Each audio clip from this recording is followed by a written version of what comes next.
Bueno, para más o menos resumir qué es una fractura expuesta, bueno, ¿qué es una fractura? Una fractura, muchos lo consideran que se rompe un hueso, ¿no? Es la rotura de un hueso. O la interrupción de una continuidad ósea. Si ustedes se dan cuenta en este paciente que les pongo, lo más importante acá no es el hueso. Lo más importante son las partes blandas. Fijaron ustedes en el anterior paciente cómo estaba comprometida las partes blandas. Y las partes blandas son muy importantes porque eso cubre en el hueso y se cubre el hueso vive. Nosotros podemos poner un fijador externo y ni siquiera se puede notar la fractura, pero si no tiene cobertura de partes blandas, ese hueso se va a morir. Y no va. Por lo tanto, la definición creo que más adecuada de las fracturas es que la fractura es el compromiso de partes blandas que además se acompaña de la rotura de un hueso. Ahora, hay fracturas, volviendo a clasificaciones cerradas, y hay fracturas expuestas, que es el tema de lo que vamos a hacer ahora, ¿no? ¿Qué es una fractura expuesta? Es una herida que tiene contacto con la fractura, ¿ok? O una solución de continuidad ósea en contacto con el exterior. Generalmente las fracturas expuestas se producen por traumatismo de alta energía y tienen alto riesgo de infección. Es más, uno de nuestros objetivos cuando nosotros tenemos un paciente con fractura expuesta es prevenir la infección. Eso es lo más importante. De nada sirve que nosotros tratemos al paciente y le ponemos una placa, tornillos o el clavo endomedular que quisiéramos si es que la fractura se va a infectar. Tengo una paciente que lleva 1 año y medio con una fractura, lo operamos una fractura, pusimos una placa y tornillos y quedó perfecta.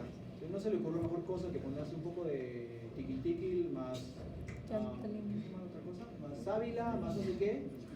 Y cuando vino a su control, era una pierna así, el doble, calor, rubor, tumor y dolor, abrimos y chorrea pus. Y hasta ahora está con 1 año y 2 meses de antibiótico y no cura. Bueno, es muy frecuente en pacientes politraumatizados, es más frecuente en la diáfisis, en el tercio distal del fémur, como este paciente o el paciente que les presenté.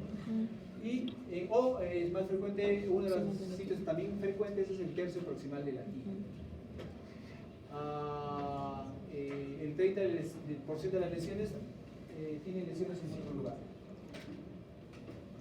Y entonces los mecanismos de fractura, como ya han hecho fracturas, puede ser un mecanismo directo o indirecto, como el caso del directo, directamente desde golpear, no tiene el mismo lugar la aplicación de la fuerza.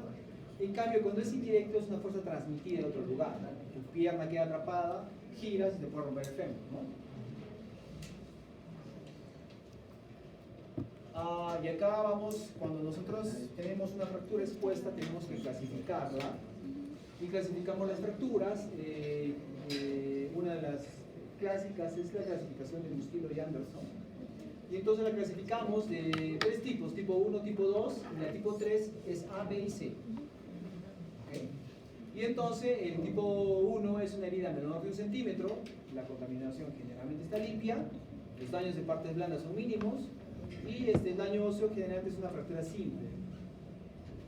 Golpea, se accidenta, se sale un poquitito el hueso de medio centímetro y es una fractura expuesta primero, menos de 1 centímetro. Cuando es de 2, de segundo tipo, segundo grado, entre 1 y 10 centímetros, la contaminación ya es moderada. Y los daños en partes blandas puede ser moderado, algún daño muscular y puede tener convulsión, y puede ser una convulsión moderada. Tiene que ver mucho el grado de contaminación. Si es un paciente que tiene una lesión, por ejemplo, 5 centímetros, y se cae un desagüe, así tenga 5 centímetros, ¿cómo la clasifican ustedes? 3. Ahora que se pueda tapar, 3, ustedes clasifican 3A, 3B y 3C.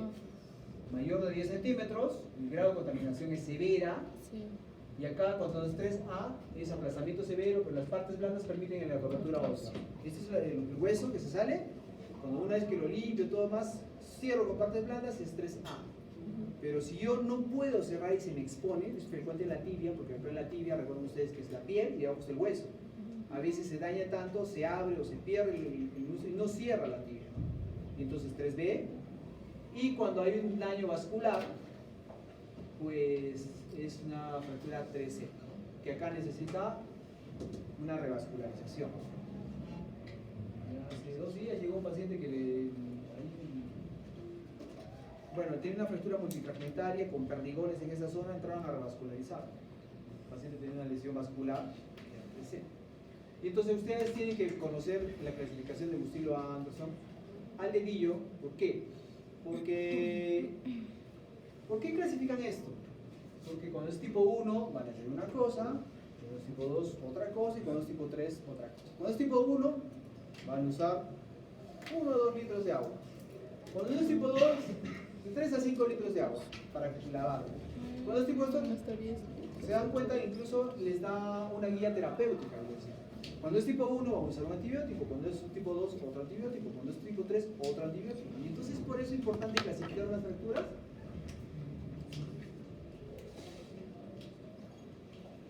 Bueno, cuando ustedes tienen un paciente con fractura experto, obviamente tienen que evaluar. Obviamente cuando ustedes tienen una fractura expuesta que generalmente se produce en pacientes que tienen un traumatismo de alta energía, tienen que explorar el estado neurovascular, tienen que ver ustedes las partes blandas y tienen que ver la deformación del paciente, ¿no? Si hay una disminución del pulso persistente, tiene que ser o una arteriografía o angiotem o si no un ecodoplón. Ahora tienen que evaluar al paciente neurovascular. ¿Cómo evalúan la parte vascular? Palpan pulsos, ven el hiene capilar, la coloración de la extremidad y si tiene sangrado. ¿Cómo evalúan neurológicamente? Si es posible evaluar la función motora y la sensibilidad del paciente. Las partes blandas, si tiene abrasiones, si tiene contusiones, si tiene aplastamiento, y eso nos indica que puede ser alta energía. Y bien la deformidad, ¿no? Cuando ustedes tienen un paciente y a veces van a ver ustedes que tienen la pierna y la ven así, 90 grados o más. Lo que tienen que hacer ustedes es realinear la extremidad y luego palpar los pulsos antes y después de que alinearon la extremidad. Y generalmente los pulsos mejoran con la reducción de la deformidad.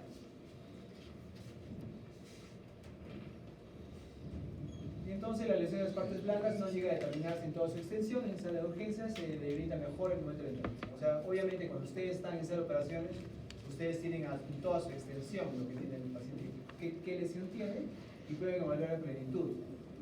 Tienen que evaluar e inspeccionar las 4 extremidades, y si es una fractura cerrada, evaluar completa de la circunferencia, ¿no? Cuando ustedes evalúan un paciente, acá puede que no tenga nada, pero acá puede tener una lesión. Entonces, tienen que evaluar. Esa es una de las razones por las que cuando ustedes tienen un paciente, lo tienen que desvestir completamente. No es que no, que se rompe mi pantalón. Alguna vez, ni modo, tienes que, su jeans nevado nuevo, ni modo, y que por nada.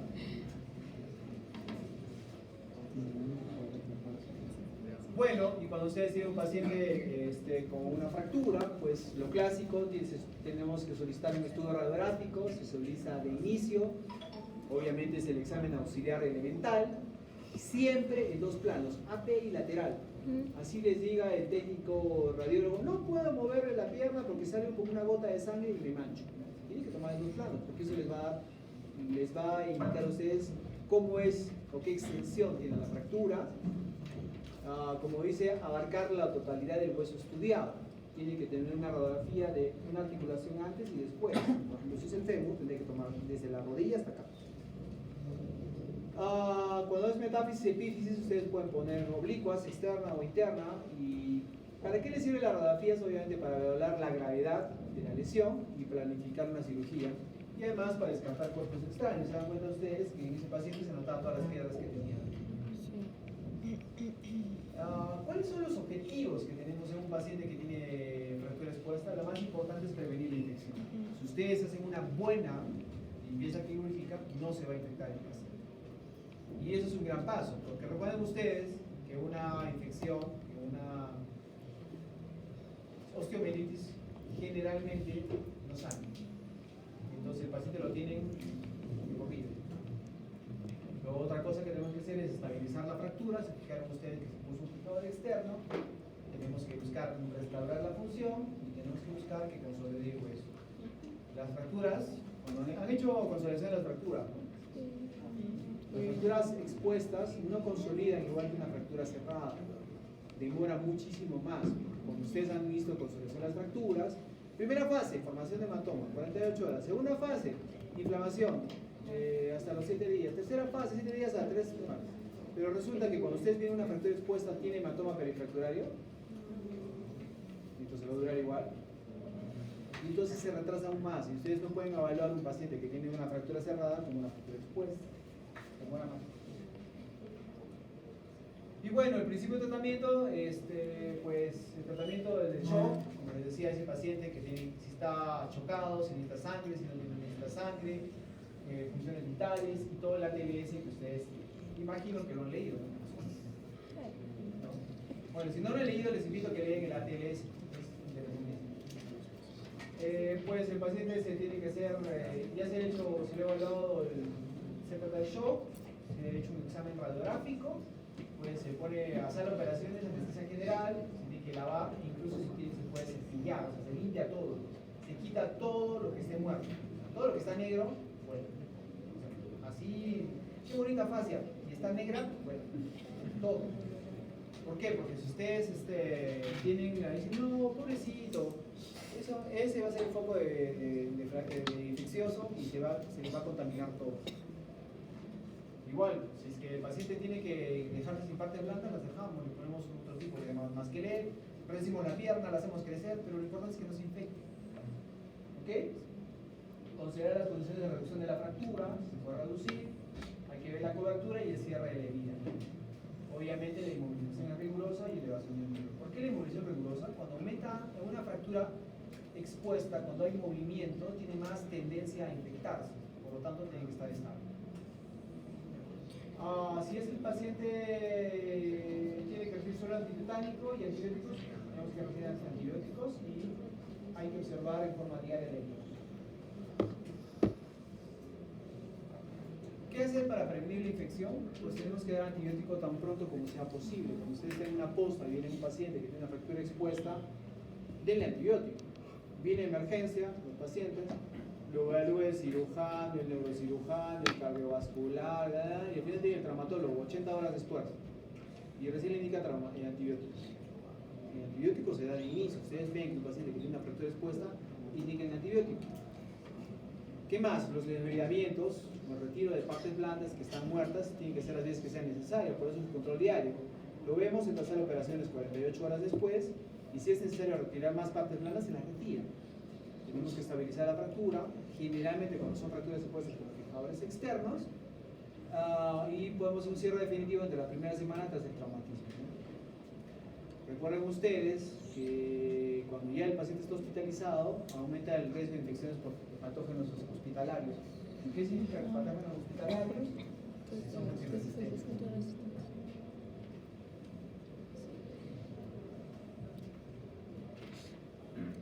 Y entonces, obviamente los antibióticos reducen la incidencia de infección.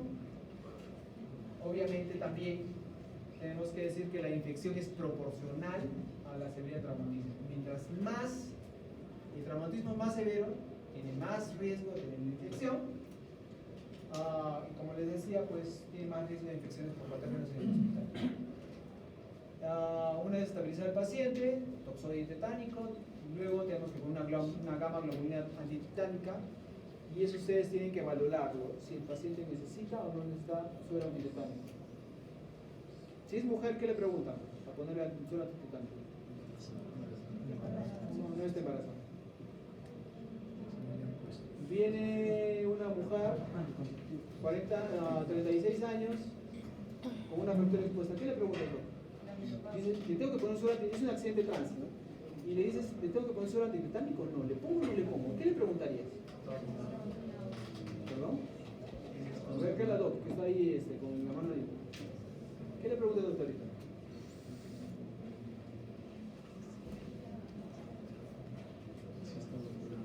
¿Qué le preguntas tú? Si se ha vacunado hace poco o ha recibido la dosis. Le voy a decir lo mismo, lo que te dicen todos los pacientes. No sé. ¿Qué le preguntas, doctora? A ver, ¿qué la doctorita? ¿Qué le preguntarías tú a ese paciente? Viene un paciente con una fractura expuesta, la ves aquí. Tú dices, ¿le pongo o no le pongo vacuna? Señora, ¿se ha vacunado usted contra el tétano? No sé. Esa es la respuesta típica y clásica. Usted le pregunta una cosa y dice, no sé. ¿Es usted alérgico? No. Y tú revisas la historia clínica y te sale una señal así en la alérgica, millones de cosas. ¿Qué le preguntan ustedes? ¿Qué le preguntan, doctora, a esa paciente? Es mujer. ¿Qué le preguntas?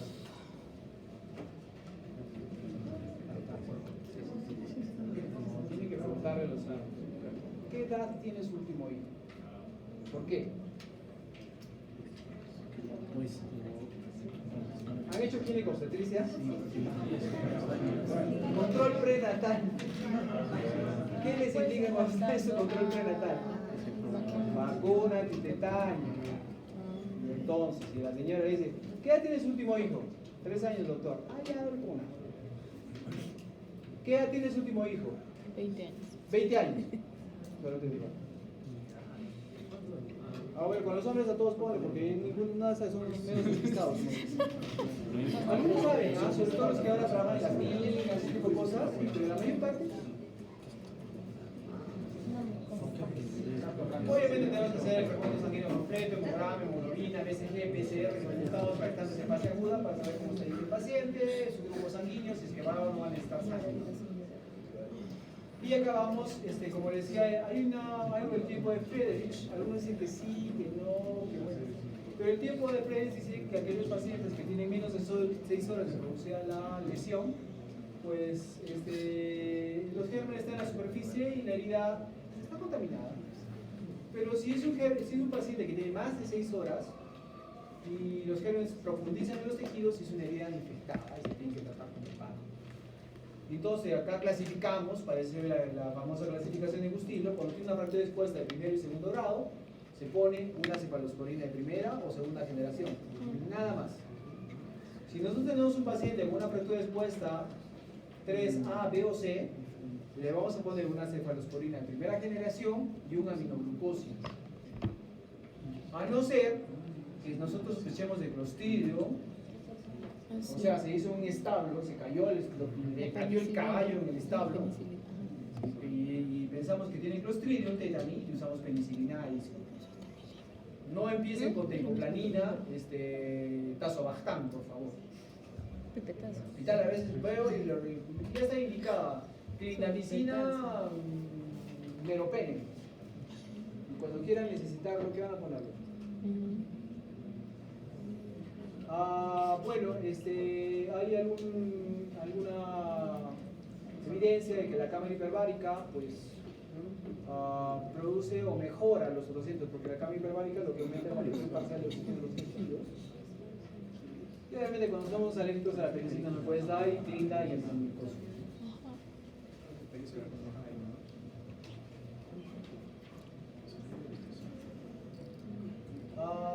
Obviamente todos los tejidos desvitalizados tienen que ser retirados, el tratamiento de herida en el quirófano y el lavado con irrigación, dependiendo del tipo de lesión que tenga, de primer grado, segundo o tercer grado. El debridamiento o el desbridamiento es quitar los tejidos muertos, tiene que ser ordenado, desde la piel, las zonas profundas. Primero lavan la piel, cuando ustedes tienen una herida, se tapa la herida, lavan las partes al lado y recién abren la herida y lavan esto, porque pueden llevar los gérmenes de la piel para adentro. ¿Okay? Entonces se lava todo, se quita todas las estructuras. Si ustedes quieren ampliar la herida o ven por necesario, la amplían, la hacen más grande. Si tiene un paciente con una herida de 3 centímetros que tenga 4 o 5, lo importante es que hagan su trabajo bien hecho. Después de que terminen el debridamiento, pueden clasificar con mayor seguridad el tipo de fractura. La piel que no es viable, que sufrió aplastamiento, se debe ser la retira. Si está negra, quítenla. Eso es un foco de fractura, es un foco infeccioso. La piel, tejido celular que está también dudoso, la puedes conservar, pero vas a abrirla nuevamente después de 48 horas y se murió, la sacas. Ahora, hay signos de vitalidad que son el color, la consistencia, la contractibilidad y la capacidad de sangrado que puede tener un músculo.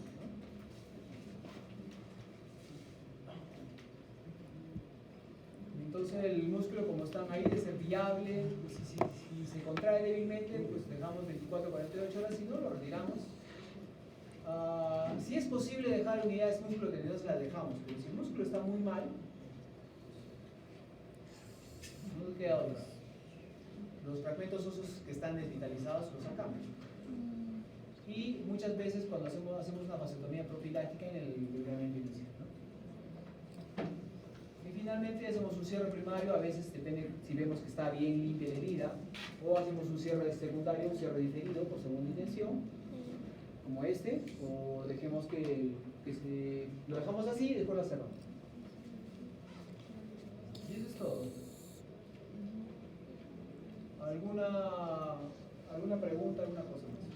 ¿Y el cierre por segunda intención se continúa con antibióticos? Lo que dice la literatura es que el antibiótico se tiene que quitar a los 5 o 6 días Sí, después. sí. Pero si ustedes van a revisar todos los hospitales, todos continúan. Nosotros como en nuestros hospitales tenemos mucha tendencia a usar antibióticos.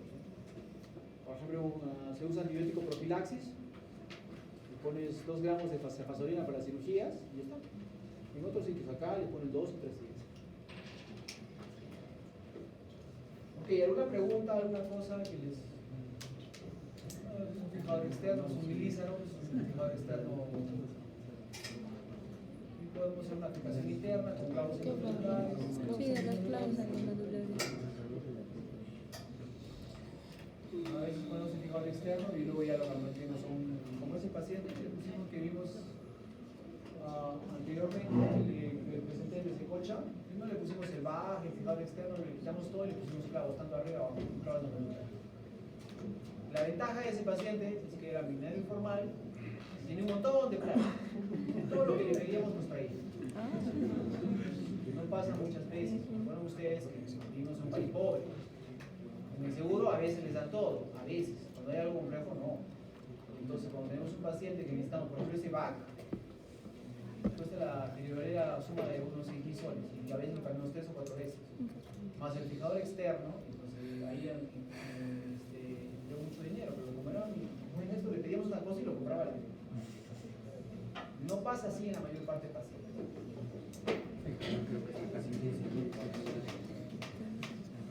Ok, ¿alguna pregunta para que descansen un poquito porque los veo con ganas de dormir? Por ahí alguien está durmiendo.